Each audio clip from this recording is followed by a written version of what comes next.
If you're seeing this, then it means it's already started. They've silenced the press, they've shut down the free internet, and anyone who speaks out disappears. The president, the so-called leader, has done it. The regime is here. They told us it could never happen. That democracy would hold. But we let our guard down, y'all. We ignored the signs, and now it's too late to stop them from taking over. But it's not too late to fight back. I've been trying to warn people for years that this day would come. I recorded this weeks ago before they started rounding people up. I told myself, if it gets this bad, you have to release it. Even if it costs you everything. So here it is, y'all. How to resist, how to break their grip, how to spark a revolution against authoritarian control. They thrive on keeping us ignorant. They rewrite history, they twist the truth and make us doubt everything. They make us doubt everything except them. But you don't have to play their game. Knowledge is their greatest fear. Question everything. Learn. Educate yourself and others. Open up or we'll kick it Educate down. others. Stories, real stories. That's what can tear this shit down. That's what can tear down their lives. That's why they fear the storytellers, the teachers, anyone who refuses to forget the truth. And remember, you are not alone. They want you to feel isolated. But if you're watching this, there are others out there just like you. Connect with them. Share this. Spread the truth however you can. Shh. They can shut down This is your one last voice, warning. but they Open can't the silence door. millions. They're coming. This is our last chance, our only chance. Don't let them win. Watch this, learn, resist. And whatever you do, don't stop fighting.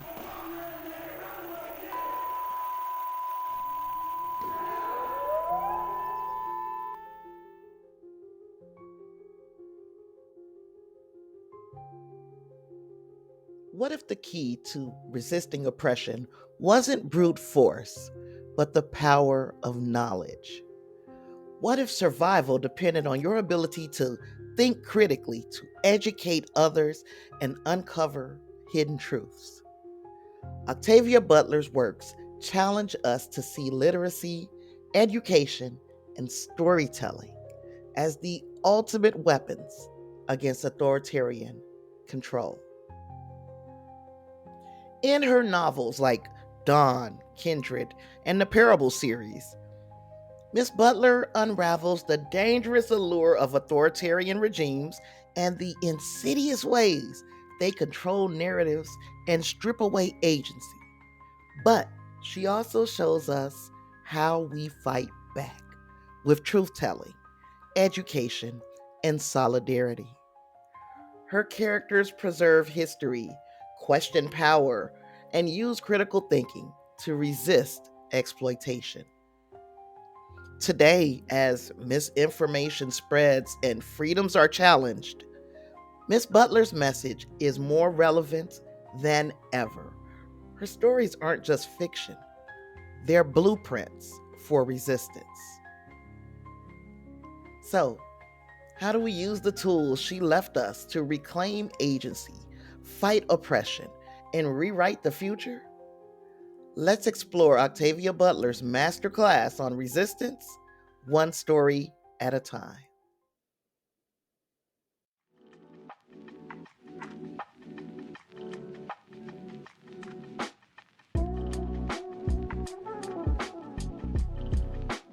Octavia Butler's stories hit so different because they show how things like reading, learning, and thinking for yourself can be straight up survival tools. She makes it clear that these skills aren't just about getting ahead, they're about standing up to oppression, challenging the powers that be, and owning your narrative. In books like Dawn, Butler digs deep into what happens when authoritarian control creeps in and shows how speaking your truth can be a powerful act of rebellion. Let's get unwrapped.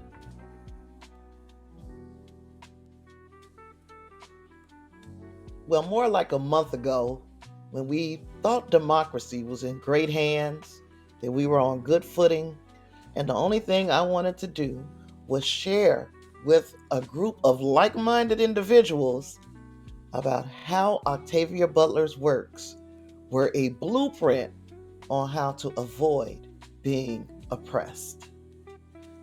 Let's jump in that Wayback Machine. All right, let's talk about these parts of Octavia Butler's blueprint. Learn, think, resist. Learn, Think, resist. resist. So in the Parable series, Lauren, remember our protagonist, Lauren, she doesn't just survive. She thrives by writing down her thoughts, by crafting Earthseed's philosophy, and sharing her vision with others. Her journaling and teaching help her to build a community that helps keep the chaos from swallowing her whole, right? Basically, being able to read, write, and share ideas becomes her superpower. One that fights lies, one that fights propaganda, and one that fights fear. So why does that matter? Why does learning, thinking, why does that matter to resistance? Knowing how to learn and think critically gives you the ability to see through the BS. You get what I'm saying? You see through the fake news. You call it for what it is. It's manipulation, right?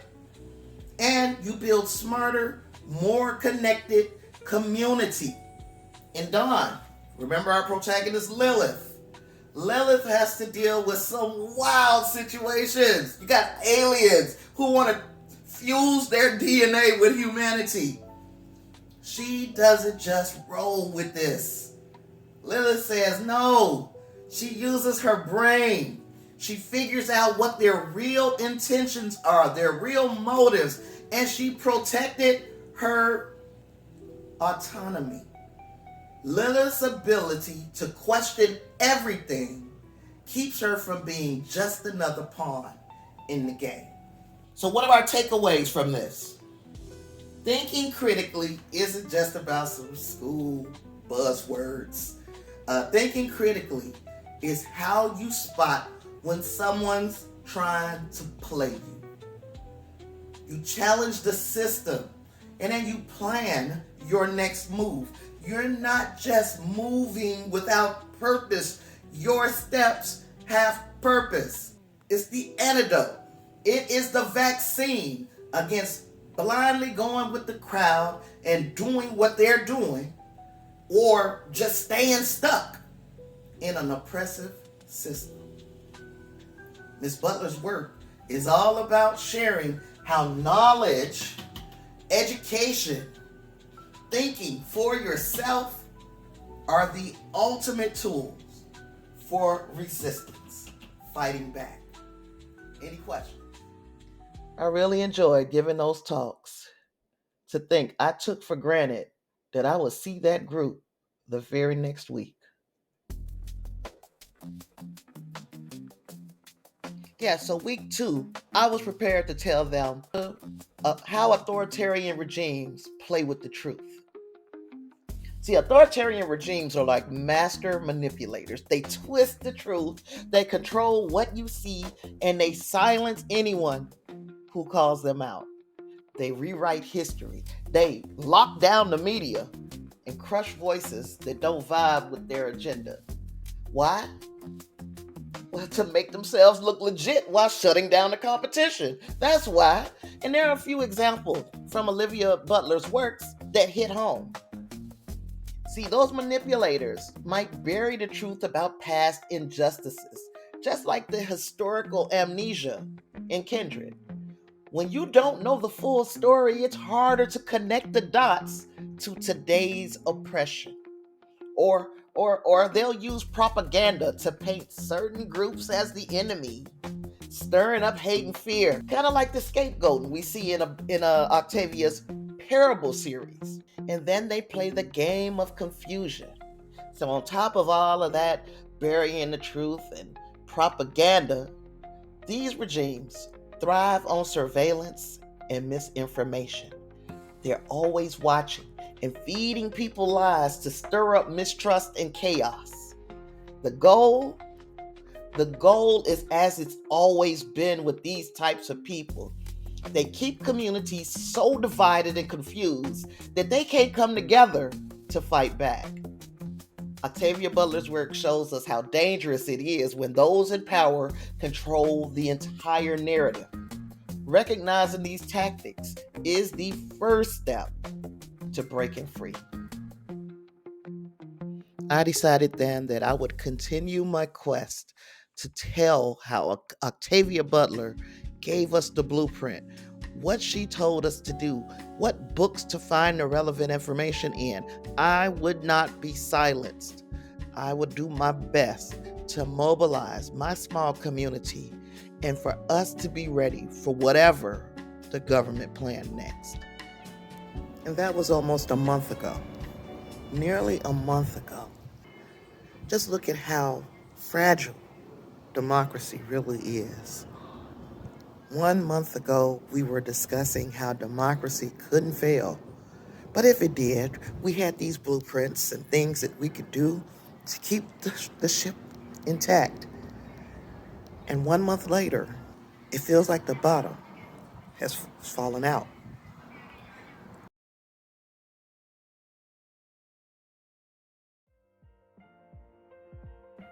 What's up, y'all? This is Tasha. I'm back again with chapter 3 on how we are going to fight back through truth telling.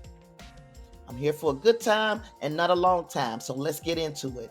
In Kindred, Dana's firsthand experiences with slavery remind us why knowing the truth about our history is non-negotiable. Forgetting the past makes it way too easy to repeat the same mistakes. Sharing those truths isn't just about telling stories, it's fighting back. It's how we challenge propaganda and put a spotlight on injustice. Now, it's relevant now because activists and educators today are on the front lines. They are documenting oppression. They are documenting stories of resistance. And by spreading these real life accounts, they're making sure no one gets away with rewriting the script or feeding the world fake narratives or a bunch of nonsense. They are giving the silenced a voice. They tell the stories of people who've been erased or silenced, and that is resistance at its core. In Parable of the Talents, Ms. Butler digs into how those in power will try to shut the voices of dissent down, much like we're seeing right now. But she also showed how grassroots efforts like the one that we are forming can turn the volume up on the voices that matter. Sharing knowledge sparks change. Let me hear y'all say that one time. Sharing knowledge sparks change. Movements today are taking advantage of independent media, social platforms, community education to keep the truth alive. We got to use these tools to help spread facts, connect people, and push back against the noise of misinformation. It's all about reclaiming reality and making sure everyone's voice is heard. But beware, know what you're tuning into. Because here's the thing, just because something's labeled as alternative news doesn't mean it's the truth. Social media is packed with people who stir the pot just for clicks. They spread wild takes with no facts to back them up. So critical thinking is your filter. Double check the source. Triple check the source. Look for evidence. Ask yourself, does this pass the smell test? Does this really add up? Without that, it's too easy to fall into the trap of misinformation. And that's exactly what these authoritarians want you to do. I need y'all to stay sharp. Don't let yourselves get played out here. See you in the next one. We're 6 weeks into the new regime, y'all. We have seen members of the Associated Press, of all of these major news outlets, be banned and even jailed for having contrary opinions than the regime. Yet here we are still standing. Hey man, we got to stick to the plan. Y'all remember the plan, right? We laid out that blueprint.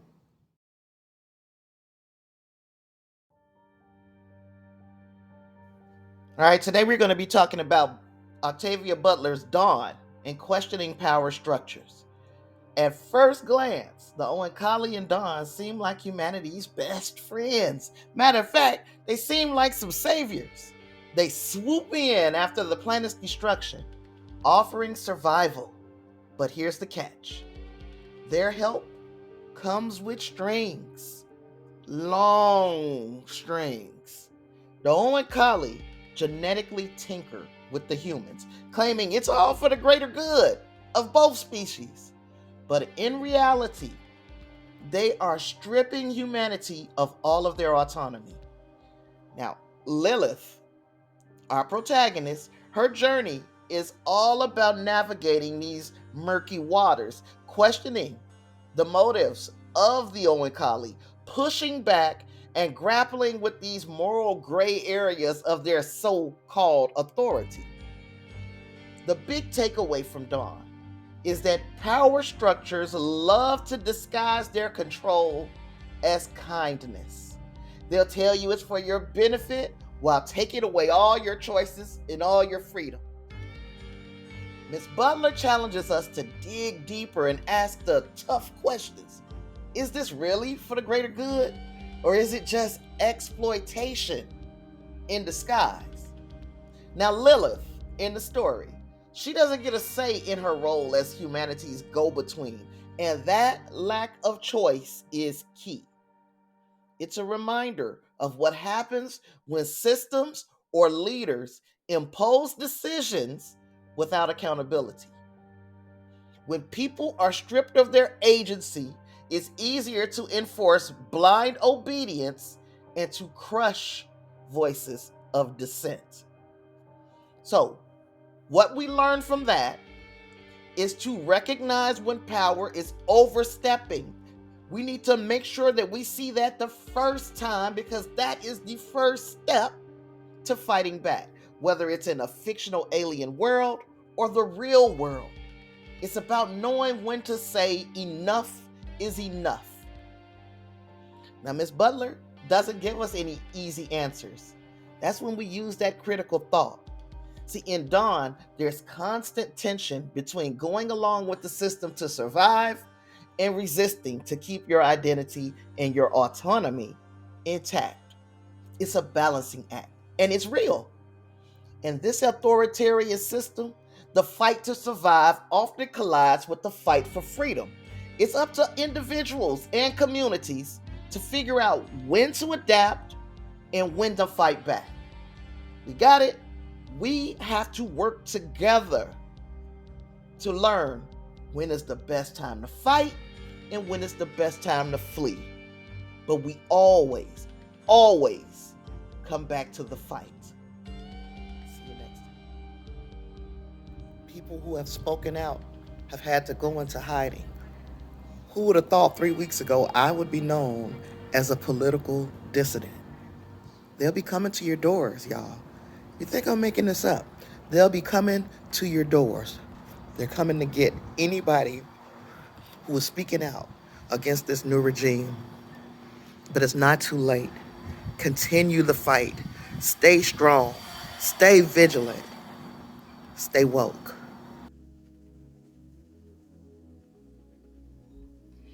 Y'all gotta excuse me if your girl is looking a little tired today. I actually had to run from the law today, y'all. Never thought in a million years that I'd be running from the law. Anyway, let's get into it. I know you're not here to hear about my sad songs when I know y'all got sad songs y'all could be singing yourselves. Let's talk about education. Education isn't just about facts and figures. It's about spotting the lies. And spotting those lies will break down the oppressive systems, and then we come up with the real plans to fight back. Think about Lauren in Parable of the Sower. She doesn't just survive the chaos, she builds community by teaching people how to think critically and how to stay prepared. Her knowledge is her superpower, and it becomes theirs too. In Dawn, we gonna mix it on up. In Dawn, Lilith questions the Oankali's version of the truth. She refuses to accept what they say at face value, and that can be a huge lesson for us. We've got to reclaim our stories. Don't let others, whether they're in power or just loud, decide how your history, your identity, your future gets written. Question the official narratives and make sure your truth shines through. Here's the one thing that people seem to forget though. No one, I don't care what your superpower is, no one can do it alone. Education isn't just personal, it builds bridges between people. When we understand that our struggles are connected, it's easier to come together and fight for the bigger picture. That's what Miss Butler's characters show us time and time and time again. Communities thrive when people unite around shared goals and a common purpose. So, in the end, Miss Butler's work is just a reminder that knowledge doesn't just help you survive, it helps you resist, it helps you build, and it helps you thrive. We got to do some mobilization, y'all. We're going to be doing some nationwide protests and strikes, but until I have concrete information from the other factions, I'll see y'all in the next one. Be safe. I don't know how long I can fight, y'all. It's getting harder and harder to evade the law. They know where I live now. They might be coming for me. But I will not stop trying to get you to join together. We are not fighting Democrats, Republicans, black, white, immigrant, native. We're not fighting that. We are fighting a billionaire class who wants to be a plutocracy. Keep the fight up. Keep the fight up. And if I'm gone, it's next man up, y'all. Whoever's next. Who's gonna be next? Octavia Butler didn't just write stories. She dropped knowledge and gave us a playbook for standing up to oppression. From preserving hard truths in Kindred to questioning shady power plays in Dawn and building communities that can adapt and thrive in the Parable series. Miss Butler shows us how to push back against systems built to control. In a world where misinformation spreads like wildfire, censorship is real, and critical thinking seems like a lost art, her message couldn't be more important. The tools for resistance aren't some secret weapon. They're things we can all use: knowledge, reclaiming reality, and having the guts to question the system. Ms. Butler's work is a reminder that we have the power to challenge and change the narrative as long as we're ready to learn, think, and act together. Are you ready? If you've made it this far, first of all, thank you. Thank you for watching. If you'd like to continue to support the channel, go ahead and hit that subscribe button. Turn your notifications on so you will not miss the next upload. And share this video with somebody that you think will appreciate the message. With all that being said, thanks a lot for being here. See you in the next one. Peace. Every click, every share, y'all make us fly. Together we shine brighter than the sky. From shout-outs to comments, we see every word. Y'all the reason Tasha's voice gets heard. Subscribers growing, lighten up the day. With your support, we'll never fade away. Thank you, Unwrap fam, you keep us strong. Keep us strong. Your love and your faith help us move along. Help us move along. Every click, every share, y'all make us fly. Y'all make us fly. Together we shine brighter than the sky. Brighter than the sky. Roll call for the peeps who keep it alive. Patron super chats all here on the drive. Tasha got the mic, but you fuel the vibe. This channel's a party and y'all keep it live. Monthly supporters, give y'all a cheer. Live stream energy, you bring the gear. Every episode's magic, cause of y'all's touch.